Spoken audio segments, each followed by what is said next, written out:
The morning of August 7th, 1944, near the village of Saint-Aignan-de-Cremesnil in Normandy, Oberleutnant Heinrich Wahl stood in the commander's cupola of his Tiger I's, watching the Norman bocage through Lates optics that cost more than most French farmers earned in a year. His tank, No. 231, was positioned hull down behind an earthen embankment, presenting only its massive turret to the enemy. The position was textbook. At 1,500 metres, his 88mm K-36 could penetrate any Allied tank before they could effectively return fire. He had done this successfully 17 times since Normandy began. His crew knew the drill. Gunner Kurt Spengler had the main gun laid on the tree line where British armour had been reported. Loader Franz Dietrich had an armour-piercing round already chambered. Driver Erich Hoffmann and radio operator Paul Klein waited in their positions in the hull, engine idling quietly. Everything was routine. Everything was controlled. Then Wahl saw it through his optics. A Sherman tank, emerging from behind a stone farmhouse at approximately 1,200 metres. Standard M4 profile. 75mm gun. No threat at this range. His crew had knocked out 6 Shermans in the past 2 weeks. The Americans kept sending them forward, and German 88s kept destroying them. The mathematics were simple and unforgiving. The Sherman's 75mm M3 gun could not penetrate a Tiger's frontal armour beyond 500 metres. The Tiger's 88 could destroy a Sherman from 2,000 metres or more. This gave German crews an enormous buffer, a killing zone where they were untouchable. "Panzer, hull down, 1,200 metres," Wahl called to his gunner. "Take your time, Spengler. He cannot hurt us at this range." If you're enjoying this deep dive into the story, hit the subscribe button and let us know in the comments from where in the world you are watching from today. Spengler centered the reticle on the Sherman's hull. His hand moved to the firing lever, but before he could fire, the Sherman's gun flashed. Wahl heard the distinctive crack of a high-velocity round, sharper and louder than the usual pop of a 75mm. Then came the impact. The projectile struck Tiger 231's glacis plate, the thick frontal armour angled at 24 degrees. There was an enormous clang that resonated through the entire vehicle. The round did not penetrate, but it did not ricochet cleanly either. It gouged a deep scar in the face-hardened steel before tumbling away. Wahl stared at the impact point visible below his cupola. In 2 years of combat, across Russia and now France, he had never seen a Sherman do that. Not from 1,200 metres, not to Tiger armour. Something was wrong.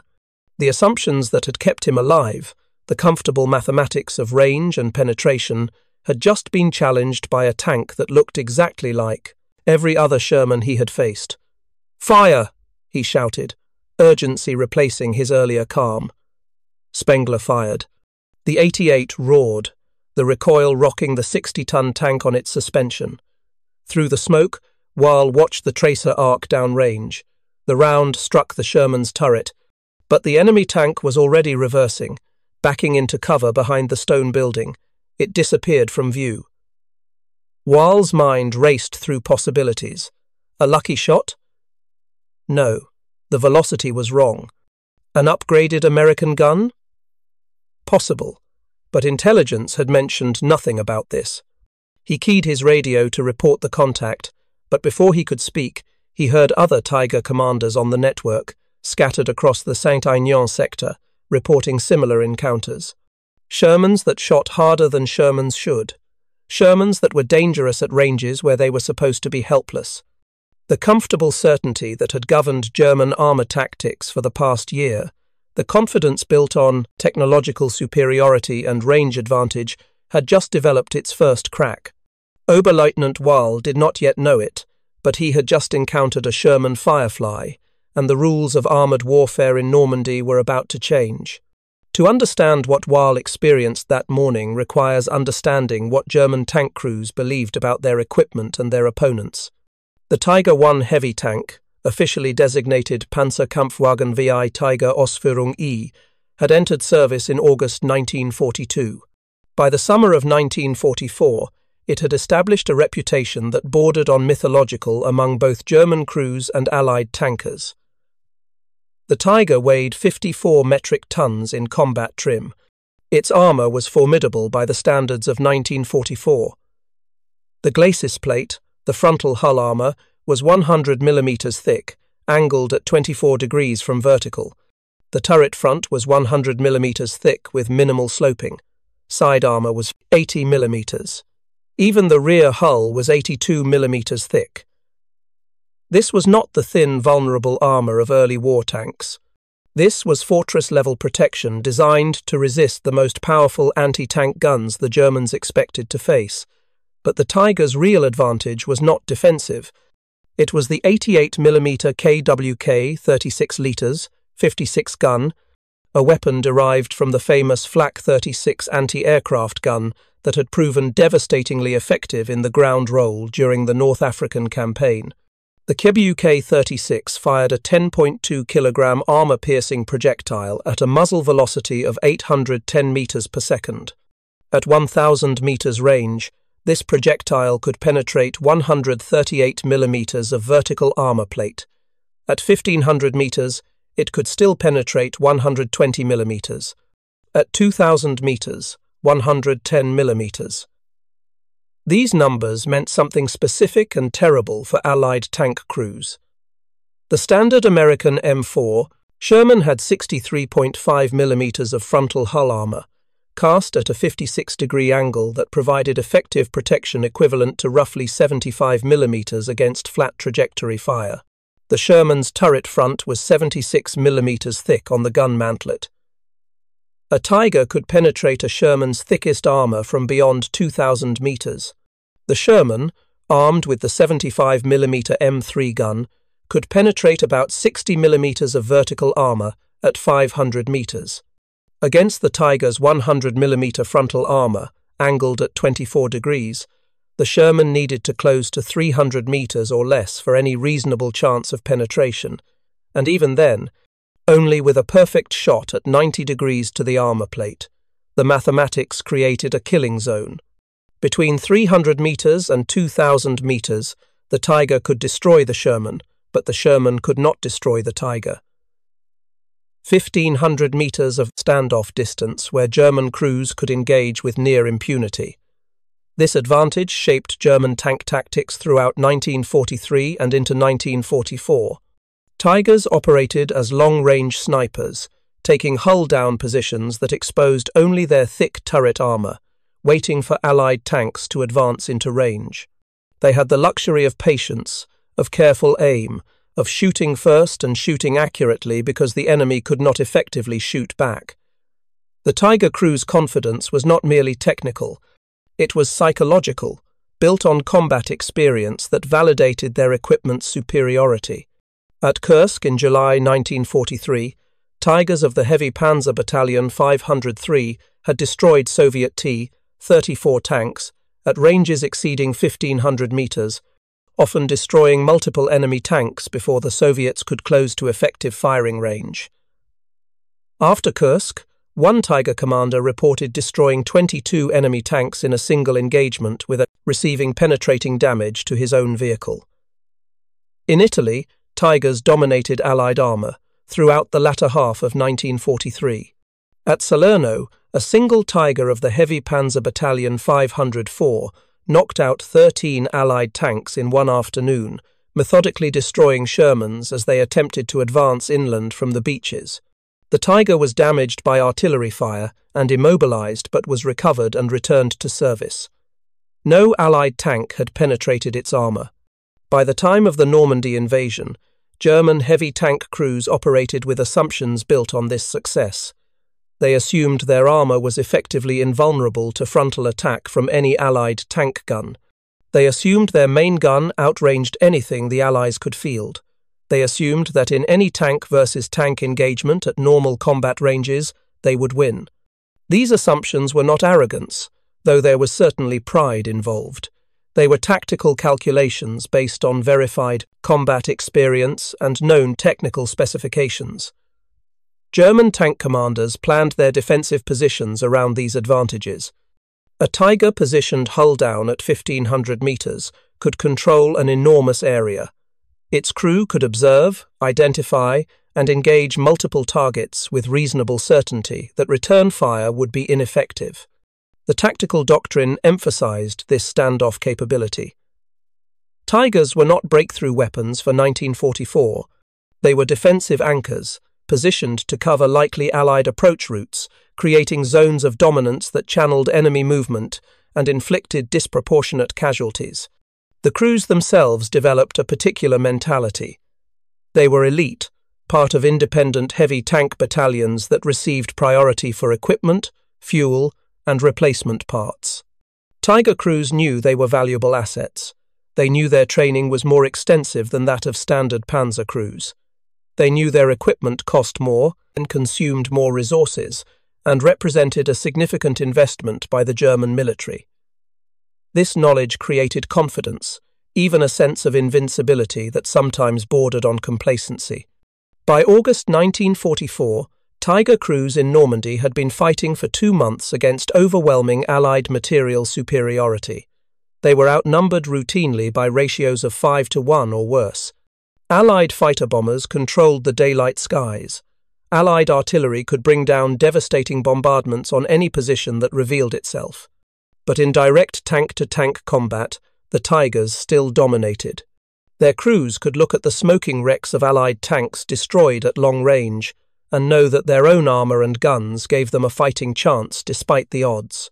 This was the foundation of belief that Oberleutnant Wahl and thousands of other German tank commanders operated under. The Tiger's range advantage was not just a technical specification. It was the difference between fighting and dying, between having tactical options and being helpless. It was the one clear advantage German armour still possessed in a war where advantages had become increasingly rare. And in August 1944, that advantage was about to be systematically challenged by a British gun mounted in an American hull, creating a weapon that German intelligence had not adequately prepared them to face. The weapon that struck Oberleutnant Wahl's Tiger was not American. It was British, and its development had begun in desperation nearly 2 years earlier. In late 1942, British tank crews in North Africa faced German Tigers and Panthers with growing alarm. The standard British tank gun, the 2-pounder, was completely inadequate. Even the newer 6-pounder struggled against German heavy armour. British armour doctrine needed a weapon that could defeat Tigers at combat ranges, not suicidal close-quarter distances. The solution already existed in British arsenals. The Ordnance quick-firing 17-pounder, officially designated the gun, anti-tank, 3-inch, Merc 1, had been designed specifically as a heavy anti-tank weapon. Development began in 1941, and the gun entered service in towed form in early 1943.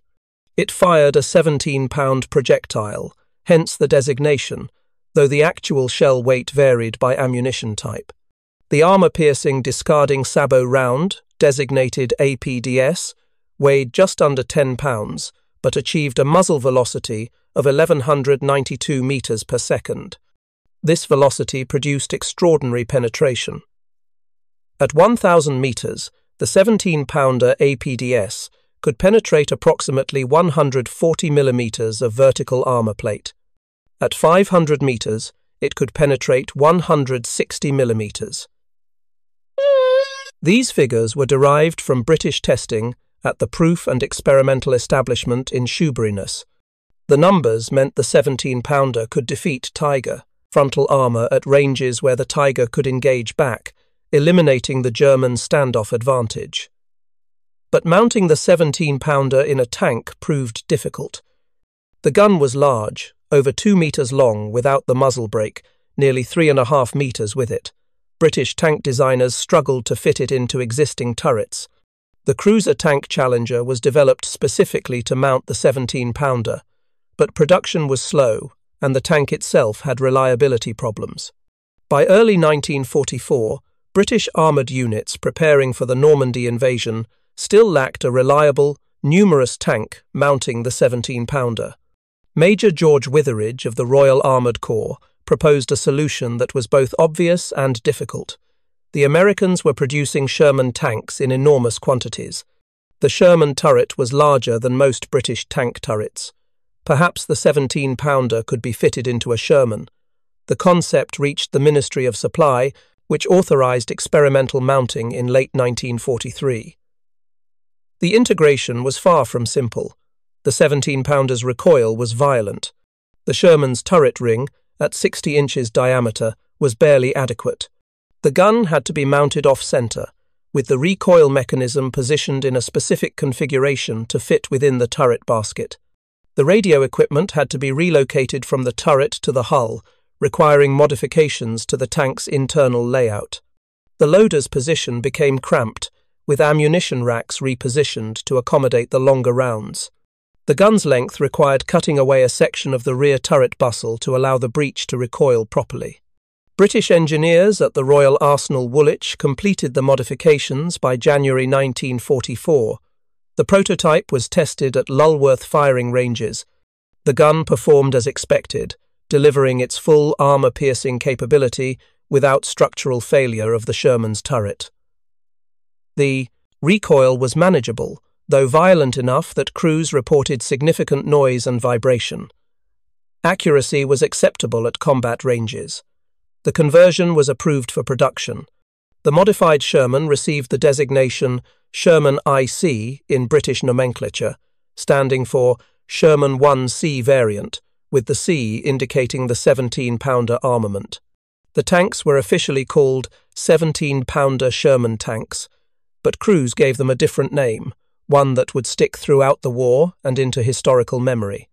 They called them Fireflies, supposedly because of the long gun barrel that resembled the insect's extended abdomen, though the exact origin of the nickname remains unclear in historical records. Production began in earnest in spring 1944. British workshops converted standard M4A4 Shermans received through Lend-Lease, installing the 17-pounder and making necessary internal modifications. The work was labour-intensive. Each conversion required approximately 1 month of workshop time, involving skilled fitters, welders, and armourers. By June 6, 1944, when the Normandy invasion began, British armoured units had received approximately 200 Fireflies. The distribution doctrine was specific.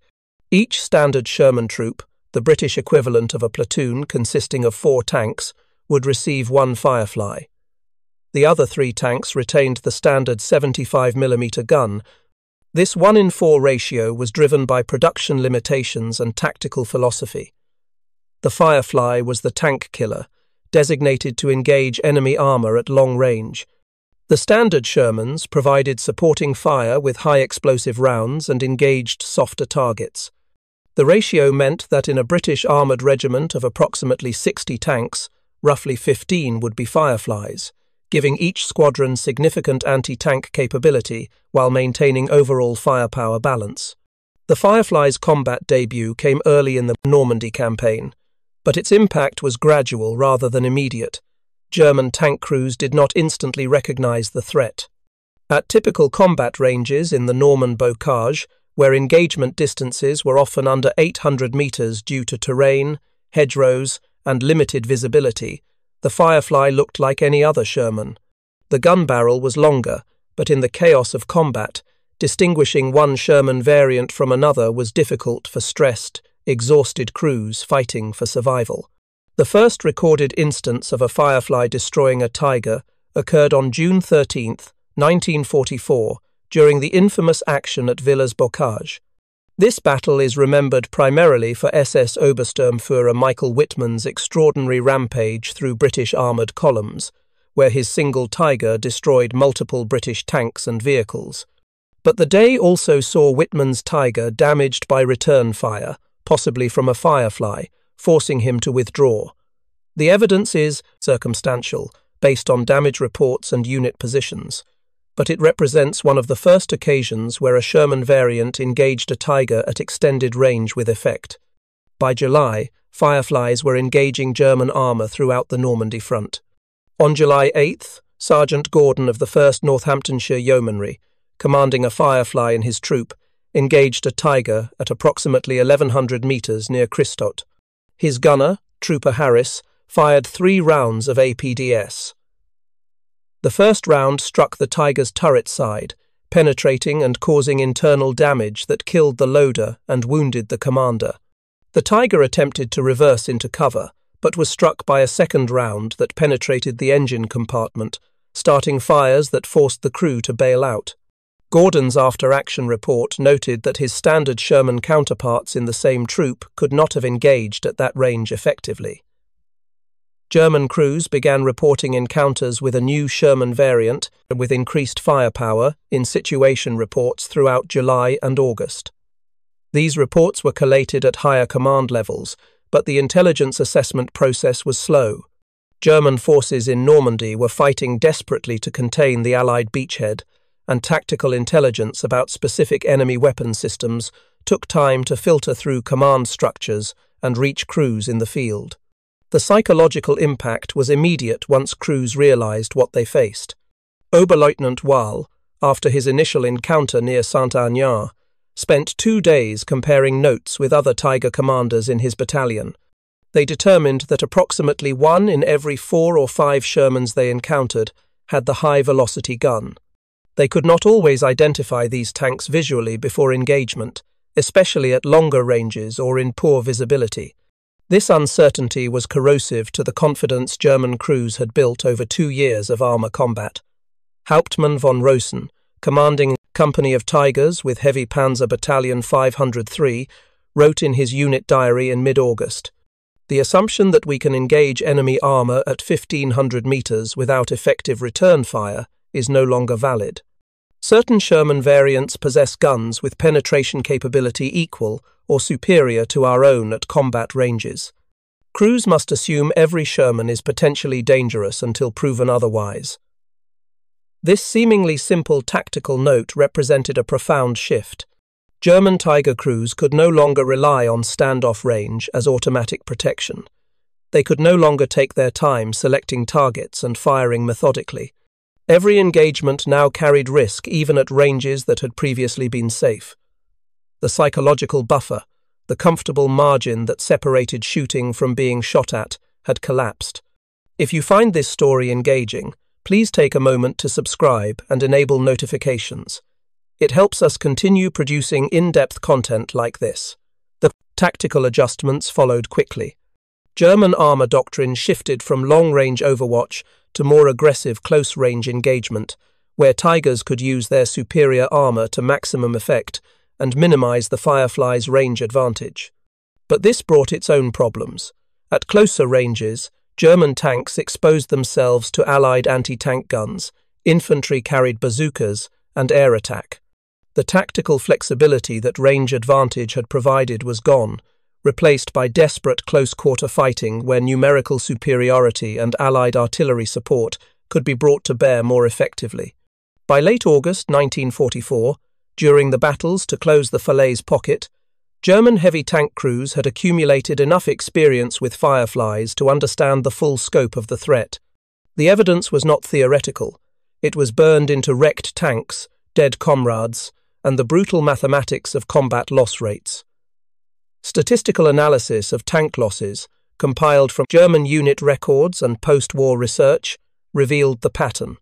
In June 1944, Tigers operating in Normandy achieved an average kill ratio of approximately 7 Allied tanks destroyed for each Tiger lost. By August, that ratio had fallen to roughly 4-1. The decline was not solely due to Fireflies.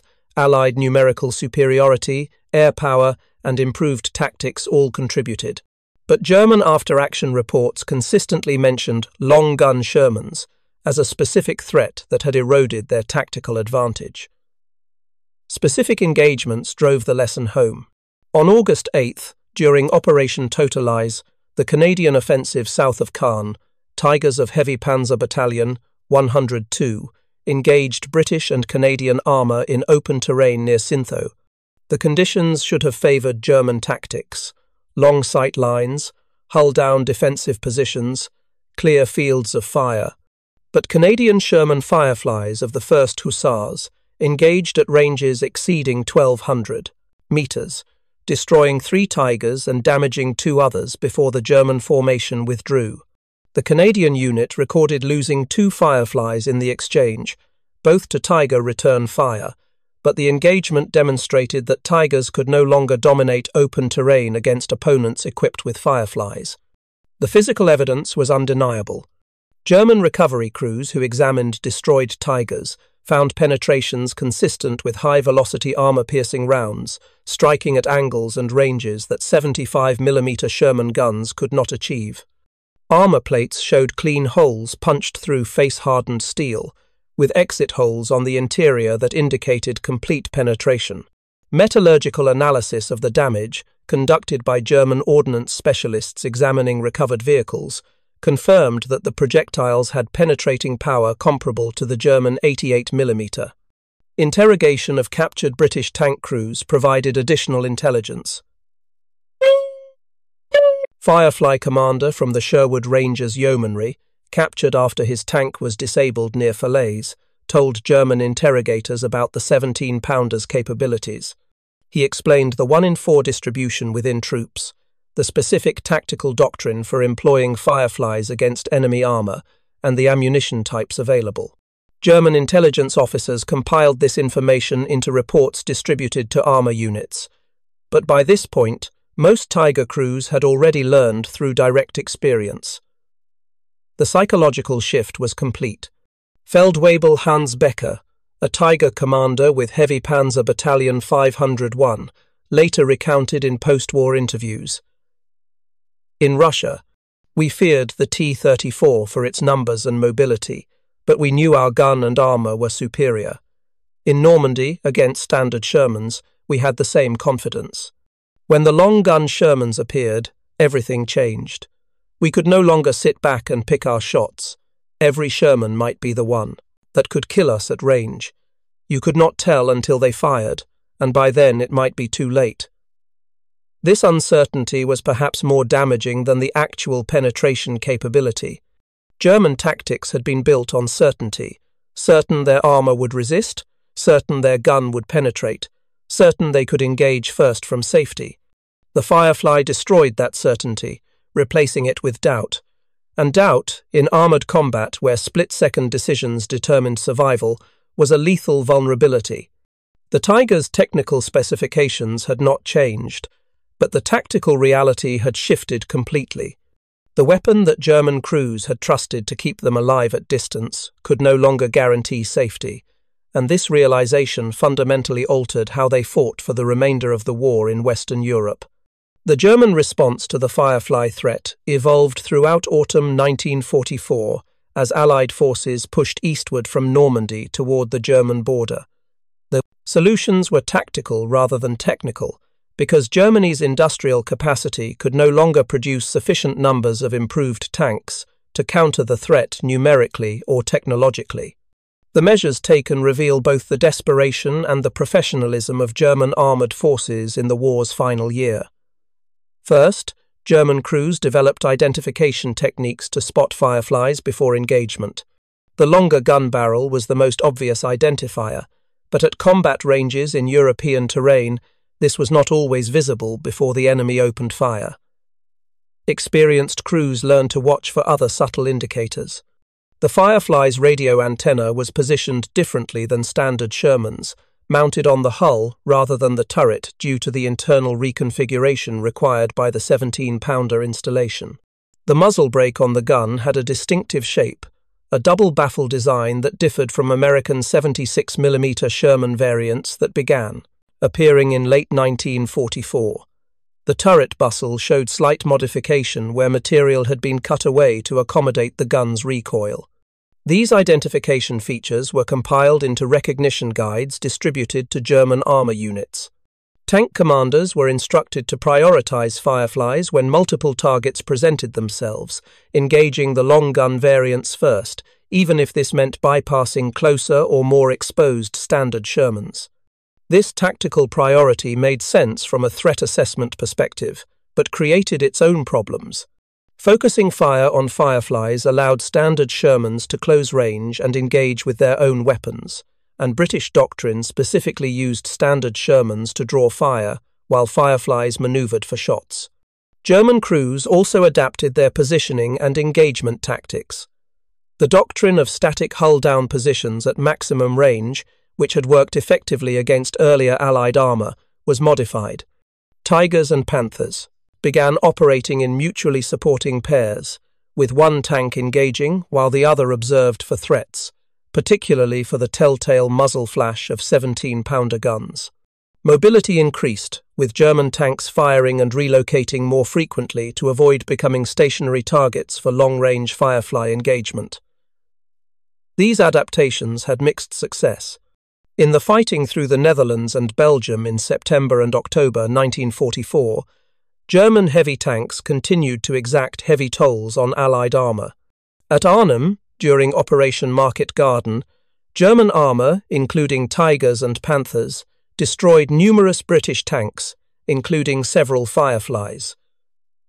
The standoff advantage that had characterized German armour doctrine since 1943 was permanently compromised. German crews now fought at ranges where they were vulnerable, and in that environment, Allied numerical superiority became increasingly decisive. The psychological cost was harder to quantify, but equally real. German tank crews who had built their combat effectiveness on confidence in superior equipment now faced opponents who matched or exceeded their capabilities in the one area where Germans had maintained clear advantage. Morale reports from German armour units in late 1944 noted increasing pessimism among crews, not from cowardice, but from realistic assessment of their prospects. When your technological edge disappears and you face an enemy who can produce 20 tanks for every one you field, who can replace losses overnight while you wait weeks for spare parts, the mathematics of survival become grimly clear. Oberleutnant Wahl, whose encounter with a Firefly near Saint-Agnan began this story, continued fighting through August until his Tiger was disabled by artillery fire during the Falaise withdrawal. He survived, evacuated with his crew as the pocket collapsed. His tank, No. 231, was abandoned and later photographed by Allied intelligence teams. The gouged scar on the glacis plate from that first 17-pounder impact was visible in the photographs, a physical record of the moment when one crew's assumptions about armoured warfare were permanently altered. Wahl ended the war as an instructor at a tank training facility in Germany, teaching new crews tactics for equipment that no longer provided the advantages the tactics assumed. The Firefly's impact must be understood within the broader context of Allied industrial and material superiority, because the tank itself was only part of a larger system that overwhelmed German defences through sheer productive capacity. By late 1944, the disparity between Allied and German tank production had become almost incomprehensible. Britain produced approximately 2,000 Sherman Fireflies between January 1944 and May 1945. This was the output of conversion workshops, not even counting primary Sherman production by American factories. The United States, during the same period, produced over 30,000 Sherman tanks of all variants, including the M4A3 with 76mm gun that supplemented British Fireflies in providing long-range anti-tank capability. American production was so vast that Shermans equipped not only US forces but also British, Canadian, Free French, Polish, and Soviet units under Lend-Lease agreements. Germany, by contrast, produced approximately 900 Tiger I tanks total from August 1942 through August 1944, when production ceased. The Tiger II, or King Tiger, which entered production in January 1944 with even heavier armour and a longer 88mm gun, reached only 489 units produced by war's end. The Panther, Germany's medium tank with excellent armour and firepower, reached better production numbers, approximately 6,000 units from January 1943 to April 1945. But even combining all German heavy and medium tank production, the numbers were dwarfed by Allied output. The production disparity reflected fundamental differences in industrial capacity and strategic resource allocation. American factories operated with abundant raw materials, secure from bombing, with access to global supply chains that provided aluminum, rubber, copper, and specialty steels. Workers were well fed, adequately housed, and motivated by wages significantly higher than pre-war levels. Factories used mass production techniques refined in automobile manufacturing, with standardized parts, assembly line construction, and quality control processes that ensured reliability. German factories operated under increasingly desperate conditions. Allied bombing disrupted production and supply chains. Raw materials were scarce, with chrome for armor plate and tungsten for ammunition becoming critically short by 1944. Slave labor from concentration camps and occupied territories provided workers, but their productivity was low due to malnutrition, poor treatment, and deliberate sabotage. Tank production was dispersed to underground facilities and smaller workshops to avoid bombing, but this dispersal reduced efficiency. Quality control suffered as experienced workers were drafted into military service and replaced with less skilled labor. The result was not just numerical inferiority, but qualitative problems. German tanks that did reach frontline units often suffered mechanical failures. The Tiger's complex suspension and transmission required frequent maintenance. The Panther's engine was prone to fires in early production variants. Both tanks consumed fuel at rates German logistics could barely sustain. By contrast, Sherman tanks were mechanically reliable, easy to maintain with standardized parts, and fuel-efficient enough to operate on the Allied logistical network that stretched from American factories to European battlefields with remarkable effectiveness. The Firefly exemplified Allied material advantages in another crucial way. It was an adaptation, a modification of existing equipment to meet new requirements. When British forces needed a tank gun capable of defeating German heavy armor, they did not wait for a purpose-designed vehicle. They took an existing tank available in vast quantities, modified it with an existing gun, and fielded the result in numbers sufficient to equip every tank troop across multiple armoured divisions. The entire process, from concept to combat deployment, took less than 6 months. German forces attempted similar adaptations with limited success. Tank destroyers like the Jagdpanther and Jagdtiger mounted powerful guns on tank chassis, providing excellent firepower in defensive roles. But these vehicles were produced in small numbers, were mechanically complex, and lacked the tactical flexibility of turreted tanks. Germany's industrial system, strained beyond capacity and operating under constant attack, could not match the Allied ability to iterate, improve, and mass-produce solutions to tactical problems. The 17-pounder itself represented British engineering responding to battlefield requirements with impressive speed. From recognition of the problem in late 1942 to fielding effective numbers in combat by mid-1944 was roughly 18 months. The gun's design was conventional, using established principles of ballistics and metallurgy rather than exotic technology.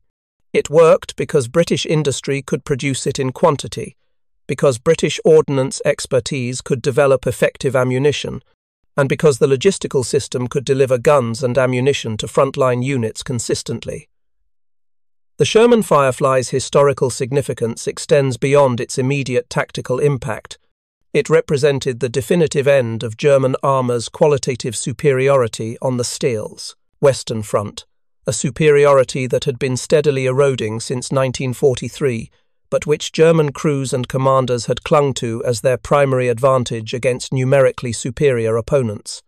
When that advantage disappeared, the outcome of armoured warfare in Europe became foregone.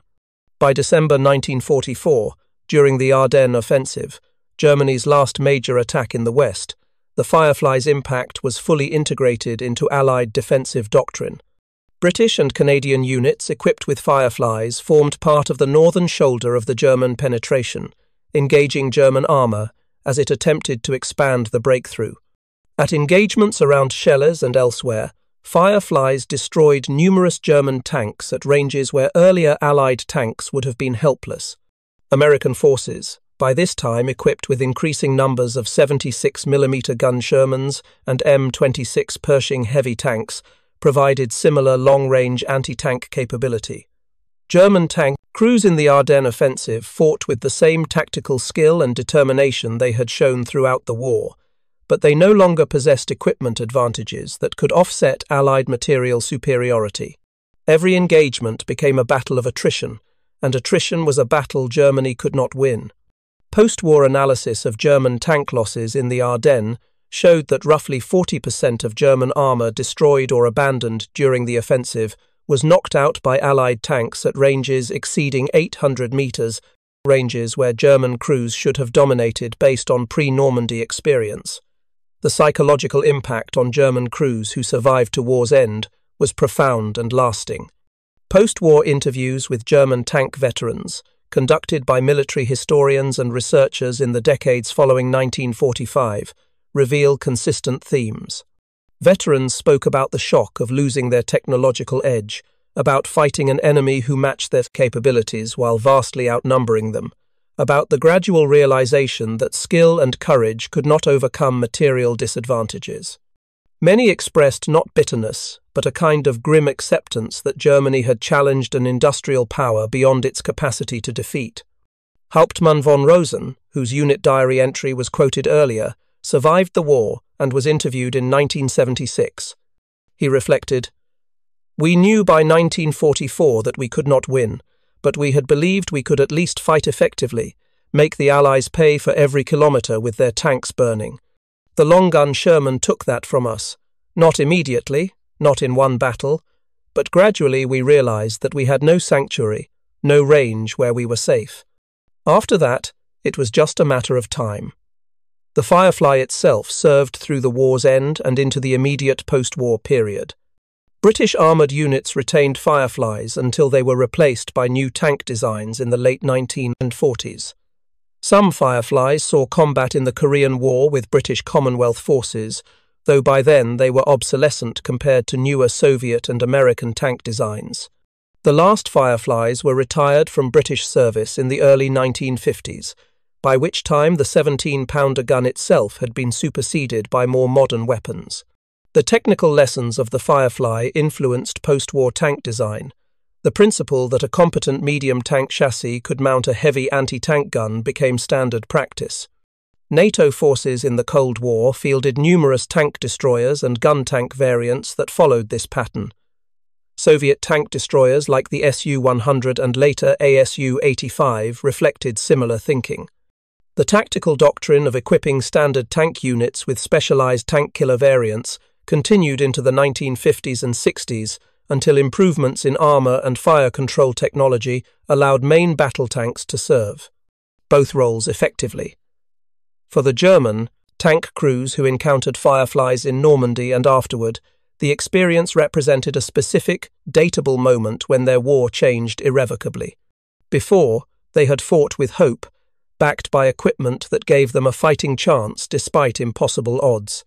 After, they fought from necessity and duty, knowing that each engagement might be their last and that survival was increasingly a matter of luck rather than skill or superior equipment.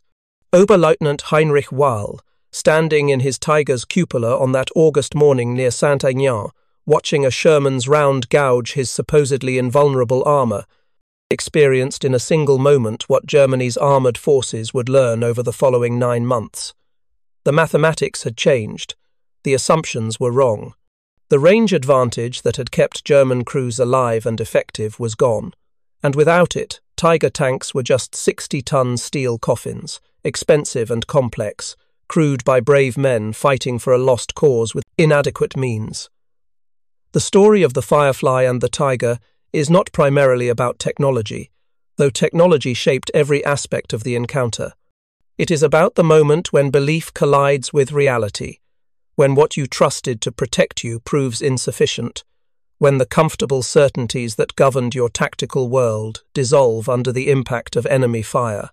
For German tank crews, that moment came when they saw the Sherman Firefly's 17-pounder gun, understood what it meant, and knew that the rules of armoured warfare had changed permanently against them. Thank you for watching. For more detailed historical breakdowns, check out the other videos on your screen now, and don't forget to subscribe.